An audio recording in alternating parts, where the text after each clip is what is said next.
Same wire. Mm-hmm. Same blue wire. We took into the whip.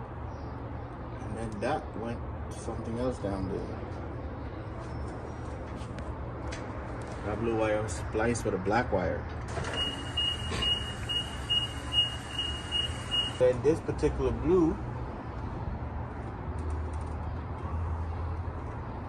got spliced with a black or a green.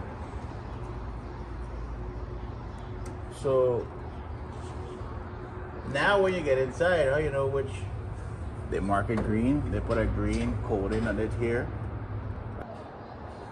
So this wire went through the conduit back and all that. And where did it go? It go up in that pipe, then go upstairs? Yep, that goes in.